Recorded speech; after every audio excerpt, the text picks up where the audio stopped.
से निकल, नहीं तो सीधा जेल में डाल दूंगा। साहब, मेरे पास कुछ नहीं है, सच में। ज्योति चौहान अपनी चमचमाती स्कूटी को धीरे धीरे चलाते हुए नगरपुर की व्यस्त सड़कों पर निकल पड़ी। ठंडी सुबह की हवा उसके बालों को उड़ाती हुई गुजर रही थी और वह एक साधारण कुर्ती और जीन्स पहने हुए थी, जैसे कोई कॉलेज की लड़की। कौन सोच सकता था कि वह जिले के डिस्ट्रिक्ट मजिस्ट्रेट देवेंद्र चौहान की इकलौती बेटी है। उसके पिता एक सख्त लेकिन न्यायप्रिय अधिकारी थे, जो हमेशा कानून की रक्षा को अपनी जिंदगी का मकसद मानते थे। ज्योति खुद को कभी स्पेशल नहीं समझती थी। वह अपनी जिंदगी सामान्य तरीके से जीना पसंद करती थी, बिना किसी दिखावे के। उस दिन वह अपनी बचपन की सहेली रिया की सगाई पार्टी में जा रही थी, जो शहर के बाहरी इलाके में एक छोटे से हॉल में आयोजित थी। रिया और ज्योति स्कूल के दिनों से ही दोस्त थीं और ज्योति ने सोचा कि स्कूटी से जाना आसान रहेगा, ट्रैफिक कम होगा और सुबह की सैर जैसा मजा आएगा। ज्योति की स्कूटी पुरानी थी लेकिन अच्छी तरह मेंटेन की हुई। वह हमेशा नियमों का पालन करती थी, लेकिन उस दिन जल्दबाजी में हेलमेट घर पर ही छूट गया था। वह सोच रही थी, कोई बात नहीं, रास्ता छोटा है, जल्दी पहुंच जाऊंगी। शहर की मुख्य सड़क पर पहुंचते ही उसने देखा कि आगे एक चेक पॉइंट लगा हुआ था। 4-5 पुलिस वाले गाड़ियों की जांच कर रहे थे। उनमें सब इंस्पेक्टर यशवंत सिंह भी थे, एक मध्यम उम्र का अधिकारी जो थाने में अपनी रौब और अकड़ के लिए जाना जाता था। यशवंत को देवेंद्र चौहान अच्छी तरह जानते थे। वे कभी कभी थाने की मीटिंग्स में मिलते थे और देवेंद्र उन्हें एक भरोसेमंद साथी मानते थे। लेकिन यशवंत का असली चेहरा कुछ और था। वह छोटी मोटी रिश्वत लेने और अपना रौब झाड़ने में माहिर था। उसके साथ 4 कांस्टेबल थे, राजेश, मनोज, विजय और सुनील, सभी युवा और यशवंत के आदेशों पर चलने वाले। उस दिन रोड पर चालान के नाम पर खूब पैसे वसूले जा रहे थे, जो सरासर गलत था। तभी जैसे ही ज्योति उनकी ओर पहुंची, यशवंत ने हाथ उठाकर उसे रुकने का इशारा किया। ज्योति ने स्कूटी साइड में लगा ली और इंजन बंद कर दिया। यशवंत धीरे धीरे उसके पास आए, चेहरे पर एक बनावटी मुस्कान ली। अरे मैडम जी, सुबह सुबह कहां की सैर पर निकली हो? स्कूटी चेकिंग है आज, चलो जल्दी से लाइसेंस, आरसी दिखाओ। ज्योति ने अपनी बैग से डॉक्यूमेंट्स निकाले और उन्हें सौंप दिए।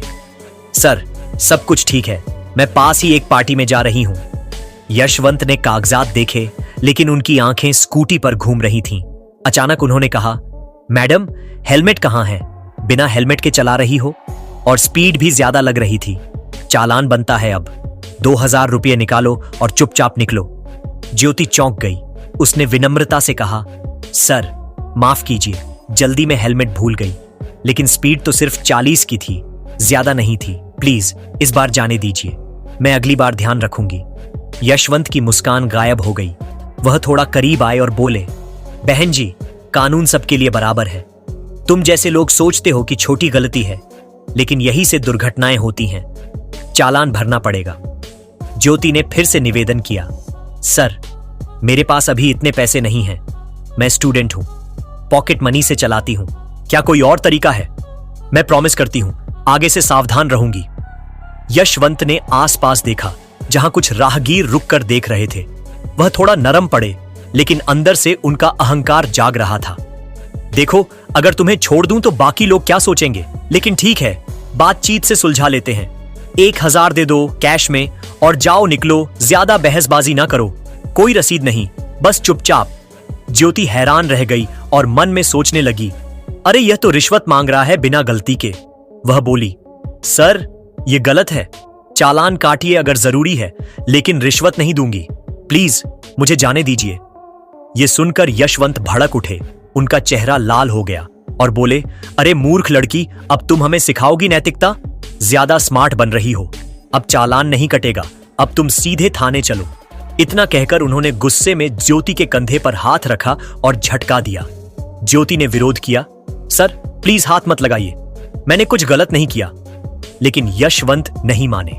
उन्होंने पास खड़े कांस्टेबल राजेश और मनोज को कहा, इसको थाने ले चलो, पकड़ो इसे, स्कूटी जब्त करो और थाने ले चलो, बहुत बातें कर रही है। राजेश ने स्कूटी की चाबी छीन ली, जबकि मनोज ने ज्योति का हाथ पकड़ लिया। ज्योति ने झटके से हाथ छुड़ाया। मुझे छोड़ो, तुम लोग जानते नहीं हो कि मैं कौन हूं। अगर तुम अपनी चाहते हो तो मुझे जाने दो। यशवंत हंस पड़े। हाँ हाँ, सब यही कहती हैं, ले चलो इसे।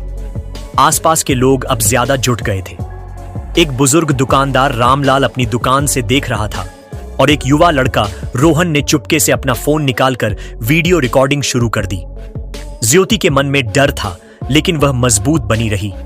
थाने जाते हुए रास्ते में यशवंत ने बातचीत जारी रखी, जैसे मजाक उड़ा रहे हों। देखो बहन, थाने पहुंचकर सोचना, वहां ज्यादा समय मत लगाना, चाय पीकर चालान भरकर चली जाना। ज्योति ने जवाब दिया, सर आप गलत कर रहे हैं, एक लड़की को बिना वजह परेशान करना कानून के खिलाफ है। यशवंत चिढ़ गए, चुप रहो, थाने पहुंचकर देखते हैं। थाने पहुंचते ही माहौल बदल गया। थाना एक पुरानी इमारत थी, जहां दीवारें पीली पड़ चुकी थीं और फाइलों का ढेर लगा हुआ था। यशवंत ऊंची आवाज में बोले, कहां मर गए सबके सब, चाय लाओ 2 कप। विजय भागकर चाय ले आया। यशवंत डेस्क पर बैठ गए और ज्योति से बोले, अब बोलो, क्या कहना है, चालान भरोगी या लॉकअप में जाओगी? ज्योति ने शांत रहते हुए कहा, सर मुझे फोन करने दीजिए, मैं अपने घर वालों को बता दूं। यशवंत ने इनकार कर दिया, नहीं, पहले रिपोर्ट लिखते हैं। तुमने पुलिस से बदसलूकी की, धमकी दी, अब सबक सिखाएंगे। उन्होंने फर्जी रिपोर्ट तैयार की कि ज्योति ने गालियां दी, स्पीडिंग की और विरोध किया। तभी थाने के बड़े अधिकारी एसएचओ अजय कुमार अंदर आए। वह एक अनुभवी अधिकारी थे, लेकिन यशवंत के साथ उनकी सेटिंग थी। अजय ने पूछा, क्या मामला है यशवंत, ये लड़की कौन है? यशवंत ने पूरी कहानी अपने तरीके से सुनाई। सर, बिना हेलमेट स्कूटी चला रही थी, रोकने पर बदतमीजी की। मैंने कहा चालान भरो, बोली तुम जानते नहीं मैं कौन हूं, इसलिए लाए हैं। अजय ने ज्योति की ओर देखा और हंस दिए, अच्छा किया, आजकल की लड़कियां खुद को बहुत स्मार्ट समझती हैं, लॉकअप में डालो, थोड़ा समय रहेगी तो इसका अक्ल आएगी। ज्योति ने विरोध किया, सर यह गलत है, मैंने कुछ नहीं किया, प्लीज जांच कीजिए। लेकिन अजय नहीं माने। कांस्टेबल सुनील ने लॉकअप का दरवाजा खोला और ज्योति को अंदर धकेल दिया। लॉकअप गंदा था, फर्श पर धूल, दीवारों पर निशान और अंधेरा इतना कि सांस लेना मुश्किल। ज्योति वहां खड़ी सोच रही थी, ये कैसे पुलिस वाले ऐसे हो सकते हैं? पापा को पता चलेगा तो क्या होगा? समय बीत रहा था। ज्योति के मन में बचपन की यादें घूम रही थीं। उसके पिता देवेंद्र चौहान हमेशा कहते थे, बेटी कानून सबके लिए बराबर है, कभी गलत के आगे झुकना मत। देवेंद्र एक गरीब परिवार से उठकर डीएम बने थे। उन्होंने कई भ्रष्ट अधिकारियों को सजा दिलाई थी। उस दिन शाम को देवेंद्र एक सरकारी इंस्पेक्शन से लौट रहे थे। रास्ते में थाने से गुजरते हुए उन्हें एक फाइल याद आई जो थाने में पड़ी थी। वे थाने रुके। अंदर घुसते ही उनकी नजर लॉकअप पर पड़ी।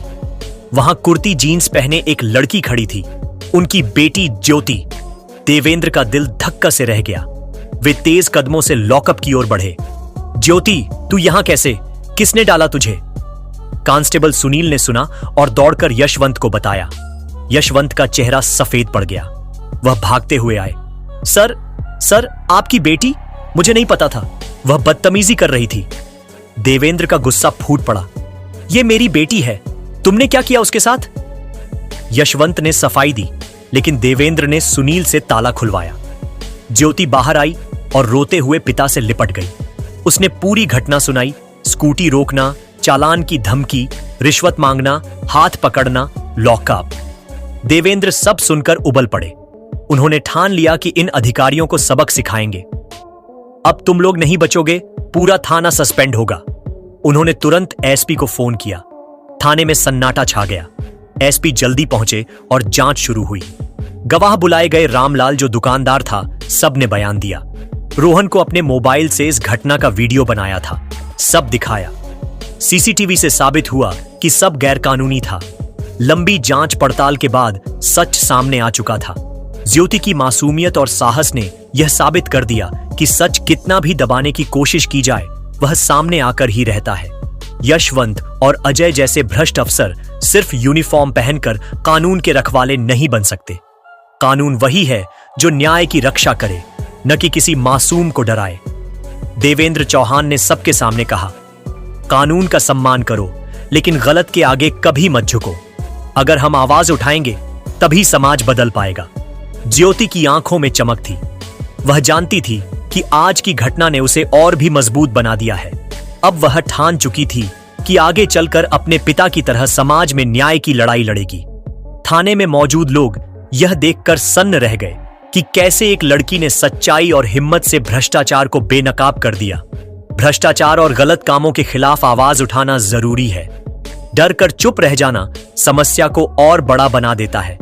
याद रखिए, सच की जीत हमेशा होती है।